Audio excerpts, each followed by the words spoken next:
नमस्ते टसितेलेक फ्याफुला सबैजनालाई म जर्डेन गुरुङ तपाईहरुलाई यस भिडियोमा स्वागत गर्दछु र आजको यस भिडियोमा म तपाईहरुलाई हामी मान्छेहरु मरेपछि कहाँ जान्छ र अब मरेपछि अर्को जन्म कहिले लिन्छ है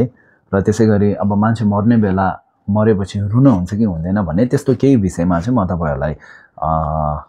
जानकारी दिने प्रयास गर्नेछु र पहिलो कुरा आउँछ मान्छे मरेपछि रुन हुन्छ कि हुँदैन भनेर है त यो एकदम हामीले बुझ्नुपर्ने कुरा रहेछ है अब हुन त हाम्रो आफन्त कोही बित्नु भयो भने आफुलाई माया गरिरहने मान्छे एउटा बित्नु भयो भने रुनु भनेको त यो हामीले कसैले रोक्न नसक्ने चीज हो नि त आँसु आफै झरिहाल्छ मन दुखिहाल्छ है र भए तापनि भगवान बुद्धले के भन्नुभएको छ भन्दाखेरि मान्छे मर्ने बेला नरुनु भन्नुभएको छ त्यसको कारण के हो भन्दाखेरि मानव हाम्रो एउटा आफुलाई एकदम माया गर्ने कोही मान्छे बित्नु भएको छ है त जस्तै मानव आफ्नो बुवा बित्नु भएको छ या आमा बित्नु भएको छ मानव है त त्यो बेला हामीले रोएर एकदम आफू छटपटेर रोएर मन दुखाएर टुटेर बस्दाखेरि त्यो आत्माले हामीलाई सबै देखिरहेको र हामीलाई हेरिरहेको हुन्छ है त र हामी त्यस्तो टुटेको छटपटाको हो अनि त्यस्तो त्यो आत्माले देख्दाखेरि चाहिँ त्यो आत्मालाई पनि आफ्नो मनमा अशान्ति हुन्छ रे है त मेरो आफ्नो मान्छेहरु यस्तो रुँदैछ म उनीहरुसँग किन नभएको म उनीहरुसँग हुनुपर्ने है त्यो बेला चाहिँ त्यो आत्माको मनमा अनेक थरीको न्युनमोङहरु जाग्छ रे न्युनमोङ भनेको टिबेटन बुद्धिस्ट शब्द हो न्युनमोङ भन्नलाई नेपालीमा क्लेश भन्दो रहेछ है अनेक थरीको क्लेशहरु जाग्ने रहेछ जस्तै द्वेषाग भन्छौं हामीले द्वेषाग भनेको अब हामीसँगै बस्न मन हुने है यो संसारमै हामीसँगै बस्न मन हुने त्यस्तो मन जाग्छ त्यसलाई अब द्वेषाग भन्दो रहेछ टिबेटनमा द्वेषाग भन्छ भने नेपालीमा राग भन्दो रहेछ है राग र त्यसैगरी रिस पनि जाग्न सक्छ है म किन अब मतलब मैले किन उनीहरुसँग बस्न सकिन है किन बस्न पाइन म किन यति छिटो मर्यो भनेर चाहिँ एउटा रिस पनि जाग्न सक्छ नि त जे होस् त्यो क्लेश जुन छ राग रिसहरुले गर्दा चाहिँ त्यो मरेको मान्छे यानी आत्मालाई चाहिँ के ठेस पुर्याउन मतलब अब के हानि गर्छ भन्दाखेरि चाहिँ उहाँले यदि अर्को जुनीमा एउटा राम्रो जुनी लिने थियो भने पनि त्यो क्लेश त्यो राग त्यो रिसले गर्दा चाहिँ उहाँले नराम्रो जुनी लिने है नराम्रो जुनी लिन अनि लिने छ भनेर भगवान बुद्ध भगवानले भन्नुभएको छ त्यसैले हामीले सकेसम्म मान्छे मर्ने बेला रुनु हुँदैन है आफूले बुझ्नु पर्यो मृत्यु भनेको त कसैले रोक्न सक्दैन एक दिन जन्मेपछि एक दिन मर्नु नै पर्छ हैन र अब त्यो निम्ति बरु के गर्नुपर्ने हो त्यो चाहिँ म पछि भन्छु है त अब दोस्रो कुरा छ मान्छे मरेपछि कहाँ जान्छ यो पनि एकदम ठुलो कुरा हो नि त हैन हामी मरेपछि कहाँ जान्छौं भन्दाखेरि चाहिँ मान्छे मरेपछि हामीले 49 दिनसम्म है त 49 डेज 49 दिनसम्म हामी यही संसारमै घुमेर बस्छौं है आत्मा भएर घुमेर बस्छौं तपाई हामीको वरिपरि घुमेर बस्छौं अब त्यसको पनि आफ्नो कहानी छ छुट्टै कहानी छ हैन 49 दिनसम्म के हुन्छ भनेर तपाईहरु चाहनुहुन्छ भने म त्यसको छुट्टै भिडियो बनाउँला है त्यो कुरा लामो छ र 49 दिनसम्म आत्मा चाहिँ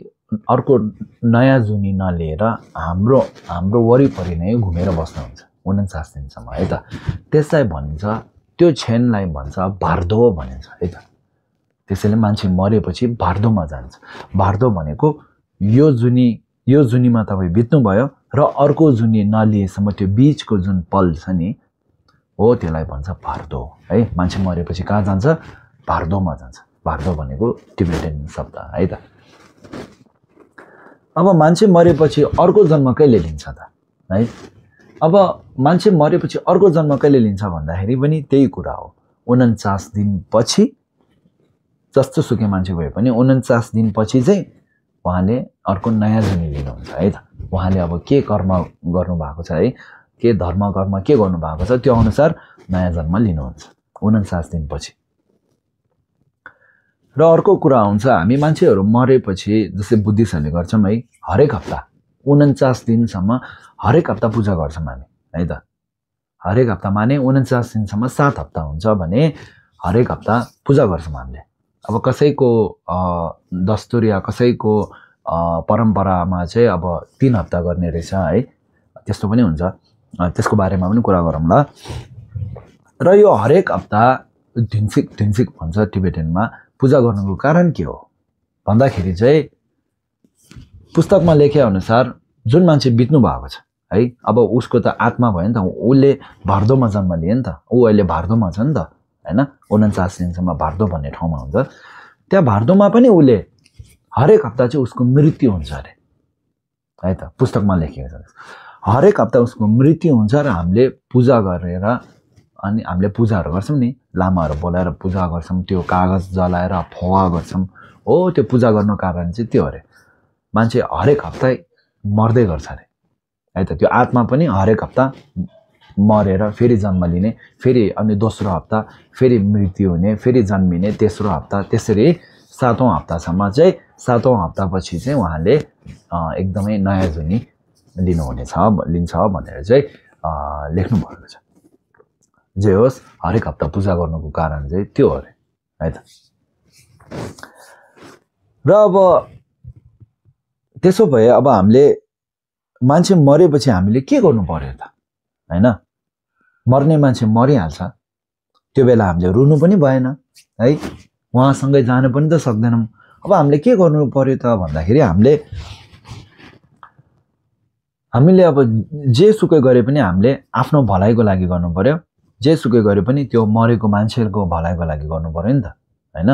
आत्माको भलाइको लागि र हाम्रो पनि हामी जीवित भएको मान्छेको भलाइको लागि पनि गर्नु पर्यो। त्यसैले हामीले पूजा गर्नु, मनलाई सन्तुष्टि दिनु है। अनि जस्तै अब हाम्रो जीवित भएको मान्छेहरूको भलाइको लागि हामीले अब धोमाङ पढ्ने गर्छौँ है, बुद्धको पुस्तक धोमाङ सुङदी धोमाङ भन्छौँ, तिनीहरू पढ्ने जस्तो अब त्यो चाहिँ हामीले हेर्नुपर्ने हुन्छ है। र जुन मान्छे बित्नु भएको छ आत्माको लागि चाहिँ म के भन्छु भने भारदो थ्योडोल भन्छ एउटा है त। भारदो थ्योडोल माने के भन्नुभएको भन्दा भारदो थ्योडोल भनेको, भारदो भनेको अघि मैले भने नि, यो जुनीदेखि यो जन्मदेखि अर्को जन्म नलिएसम्मको बिचको जुन 49 दिनसम्मको छेन छ, पल छ, त्यसलाई भारदो भन्छ। त्यो भारदोमा बसुन्जेल के हुन्छ, कस्तो कस्तो सोच आउँछ, कस्तो कस्तो डर लाग्छ है, के हुन्छ सबै लेखिएको छ त्यो भारदो थ्योडोल भन्ने पुस्तकमा है त। त्यो पढेर चाहिँ हामीले त्यो चाहिँ एउटा लामा बोलाएर है, एउटा जान्ने मान्छे बोलाएर चाहिँ त्यो पढ्न लगाउनु पर्यो हामीले सधैँ। सक्नुहुन्छ भने 49 दिनसम्म सधैँ त्यो भारदो थ्योडोल चाहिँ पढ्नु पर्यो हामीले है त। त्योमा अब सबै लेखेको छ, अब मरेको मान्छेको लागि त्यो आत्माको लागि सबै लेखेको छ त्यहाँ है। तपाईँले यस्तो गर्नु, त्यस्तो गर्नु, तपाईँले यस्तो देख्छ, यस्तो देख्दाखेरि नआत्तिनु हैन, यो नगर्नु, त्यो नगर्नु, यो बाटो जानु, त्यो बाटो जानु, मनमा यस्तो सोच्नु भन्ने सबै लेखेको छ। र हामीले राम्ररी पढ्यौँ भने त्यो आत्माले बुझ्छ है त। चाहे त्यो टिबेटनमा लेखेको होस्, आत्मालाई शक्ति हुन्छ भन्छौँ कि, त्यो आत्माले त्यो टिबेटन पनि बुझ्छ है त। र त्यो बुझेपछि त्यो आत्माले त्यो अनुसार गर्नुभयो भने त्यो जुन त्यो आत्मा त्यो भारदोको पल छ, त्यो भारदोमै उहाँले बुद्धत्व प्राप्त गर्न पनि सक्छ। यति साह्रो चाहिँ लाइक त्योमा शक्ति छ त्यो भारदो थ्योडोल भन्नेमा है त। त्यो अनुसार त्यो आत्माले पनि गर्नुभयो भने चाहिँ बुद्धत्व प्राप्त गर्ने जस्तो, सुख प्राप्त गर्ने, राम्रो जुनी लिने धेरै फाइदाहरू छन् है त। र यो कुरा म के भन्छु भनेपछि यो बित्नु भएको मान्छेहरूको लागि मात्र होइन, हामी जीवित भएको मान्छेले पनि सक्यौँ भने भारदो थ्योडोल भन्ने चाहिँ पढ्नु चाहिँ एकदमै जरुरी रहेछ है। त्यो पढेर हामीले अहिलेदेखि नै, मृत्यु त अवश्य आउँछ नि त, त्यसको लागि तयारी भनौँ न, मर्नुको लागि तयारी होइन कि, मरेपछि हामीले के गर्नुपर्छ, के गर्न सक्छ हो, त्यो चाहिँ बुझ्नु चाहिँ अहिलेदेखि नै हामीलाई जरुरी छ जस्तो लाग्छ है। हस् त, अनि यो चाहिँ थियो अब मान्छे मरेपछि कहाँ जान्छ भनेर त्यो सम्बन्धित अब केही कुराहरू मैले भने है। अनि अझै पनि केही बुझ्नु मन छ भने तल कमेन्टमा लेख्नु होला र म योभन्दा अब पछिल्लो भिडियो चाहिँ म जुन मैले भर्दो भने नि 49 दिनसम्म बस्छ नि मान्छे मरेपछि त्यसको विषयमा बनाऊँ भनेर सोचिरहेको छु। अनि तपाईँहरूलाई पनि त्यसको बारेमा जान्नु मन छ भने तल कमेन्टमा लेख्नु होला। अनि भिडियोको अन्तसम्म हेरिदिनु भएकोमा धन्यवाद। अनि तपाईँहरूले सब्सक्राइब गर्नु भएको छैन भने गरिदिनु होला, तपाईँको साथीभाइहरूलाई सेयर गरिदिनु होला। म सधैँ यस्तो जानकारी धर्म सम्बन्धित यस्तो जानकारीहरू दिइरहनेछु है। हस् त अनि धन्यवाद।